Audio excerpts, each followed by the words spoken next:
तो चलिए आज बात करते हैं इंडियन प्रीमियर लीग 2026 के उस 10वें मैच की। एक ऐसा मैच जो उतार चढ़ाव से पूरी तरह भरा हुआ था। सनराइजर्स हैदराबाद बनाम लखनऊ सुपर जायंट्स। आइए देखते हैं इस मैच की पूरी कहानी। अब देखिए, ये एक बड़ा ही मजेदार सवाल है कि आखिर ऐसा कैसे हो सकता है कि 116 रन की इतनी बड़ी पार्टनरशिप हो और फिर भी टीम जीत ना पाए। ये मैच इसी दिलचस्प पहेली का जवाब है। तो कहानी शुरू होती है पहली इनिंग्स से। टॉस का सिक्का उछला लखनऊ सुपर जायंट्स के पक्ष में और उन्होंने फैसला किया कि सनराइजर्स हैदराबाद पहले बैटिंग करेगी। और शुरुआत देखिए, हैदराबाद के लिए इससे बुरा कुछ हो नहीं सकता था। एक के बाद एक टॉप ऑर्डर के 4 बड़े बल्लेबाज पवेलियन लौट गए। सोचिए, सिर्फ 26 रन के स्कोर पर टीम के 4 विकेट गिर चुके थे। मतलब पूरी तरह से तबाही। अब जो लोग क्रिकेट को अच्छे से जानते हैं उन्हें पता है कि पावर प्ले कितना जरूरी होता है। ये वो पहले 6 ओवर हैं जहां रन बनाने का सबसे अच्छा मौका होता है। और बस यहीं पर हैदराबाद की पारी पूरी तरह से पटरी से उतर गई। और इसका नतीजा 6 ओवर के पावर प्ले के बाद स्कोरबोर्ड पे थे सिर्फ 22 रन और 3 विकेट जा चुके थे। इस स्कोर ने तो हैदराबाद को मैच में बहुत ही पीछे धकेल दिया था। लेकिन रुकिए, कहानी यहां खत्म नहीं होती, बल्कि यहां से मैच ने एक ऐसा जबरदस्त मोड़ लिया जिसकी किसी को उम्मीद नहीं थी। आइए देखते हैं कि कैसे 2 हीरोज ने मिलकर एक अविश्वसनीय वापसी की कहानी लिखी। जब टीम पूरी तरह से मुश्किल में थी, तब क्रीज पर आए 2 नाम, हेनरिक क्लासेन और नीतीश कुमार रेड्डी। और इन दोनों ने क्या कमाल की बैटिंग की। न सिर्फ इन्होंने पारी को संभाला, बल्कि अटैक भी किया और तेजी से रन बनाए। ये चार्ट देखिए, इससे पूरी कहानी साफ हो जाती है। इन दोनों की पार्टनरशिप पूरे 116 रनों की, और बाकी पूरी टीम मिलकर कितने रन बना पाई? सिर्फ 35। मतलब इन दोनों ने ही टीम को संभाला था।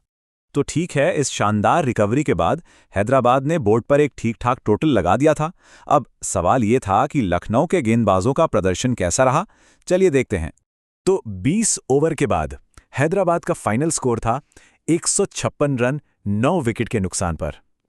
देखिए, जिस तरह की शुरुआत हुई थी उसे देखते हुए ये स्कोर किसी चमत्कार से कम नहीं था। अब लखनऊ की गेंदबाजी पर नजर डालें तो यहां कहानी में एक ट्विस्ट है। एक तरफ कुछ गेंदबाजों ने तो कमाल की बॉलिंग की, रन रोके, तो वहीं दूसरी तरफ कुछ ने दिल खोलकर रन दिए। देखिए, बॉलिंग में एक चीज बहुत जरूरी होती है, इकोनॉमी रेट। मतलब एक बॉलर एक ओवर में एवरेज कितने रन्स देता है। सीधा सा हिसाब है, जितनी कम इकोनॉमी उतना ही अच्छा। और ये फर्क यहां साफ दिखता है।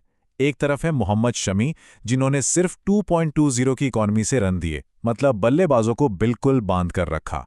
और दूसरी तरफ दिग्वेश सिंह राठी, 11.50 की इकॉनमी। इन्हीं महंगे ओवर्स ने हैदराबाद को वापसी का वो मौका दिया। तो चलिए अब चलते हैं मैच की दूसरी पारी में, लखनऊ का रन चेस। और इस चेस की कहानी लिखी उनके कप्तान ने, जिन्होंने बड़ी ही समझदारी से अपनी टीम को आगे बढ़ाया। और पावर प्ले में ही फर्क साफ नजर आ गया था। याद है हैदराबाद का स्कोर 22 पर 3 और लखनऊ 53 रन सिर्फ 1 विकेट के नुकसान पर। यहीं से लखनऊ ने मैच पर अपनी पकड़ मजबूत कर ली थी।